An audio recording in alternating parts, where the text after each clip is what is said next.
আসসালামু আলাইকুম। আমরা যারা পেন ড্রাইভে মাল্টি বুট সিস্টেম করতে চাই, আজকের ভিডিওটা তাদের জন্য।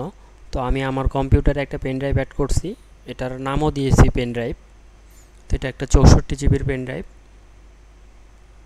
তো এই পেন ড্রাইভকে মাল্টি বুট করার জন্য আমি ক্রোম ব্রাউজার থেকে একটা সফটওয়্যার ডাউনলোড করব। সফটওয়্যারটার নাম হলো ভেন্টয়। তো আমি ভেন্টয়ের ওয়েবসাইটে যাব,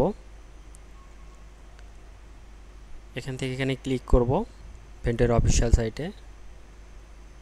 দেন গ্রিন কালারে ডাউনলোডে ক্লিক করব। সফটওয়্যারটি অটোমেটিক্যালি ডাউনলোড হয়ে যাবে 5 সেকেন্ড পরে। সফটওয়্যারটা আমার কম্পিউটারে অলরেডি ডাউনলোড করা আছে।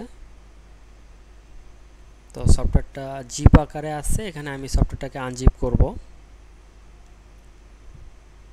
দেন আমি ফাইলটাকে ওপেন করব। এই ফাইলটাতে আমি ডাবল ক্লিক করে সফটওয়্যারটা রান করব।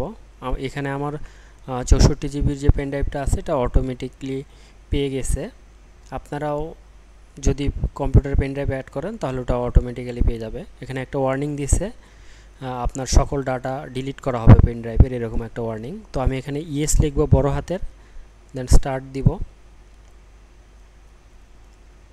একটু সময় লাগতে পারে এটা ফিনিশ হতে, মোটামুটি 20 সেকেন্ডের মতো সময় নেবে।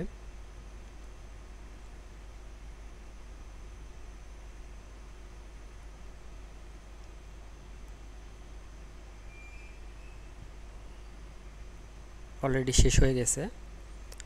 তো এখন পেন ড্রাইভের নাম আগে ছিল পেন ড্রাইভ, এখন সেটার নাম পরিবর্তন হয়ে ভেন্টয় হয়েছে। তো এটা একটা এখানে কোনো ফাইল নাই।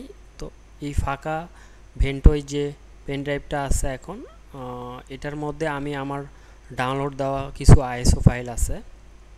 আমি যে উইন্ডোজের আইএসও ফাইল সেখানে রাখবো, পরবর্তীতে সেটাই আমি বিভিন্ন কম্পিউটার ইউজ করতে পারবো।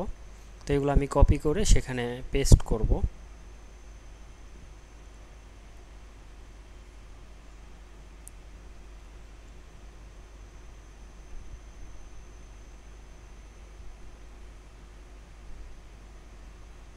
এই যে অলরেডি পেস্ট হয়ে গেছে।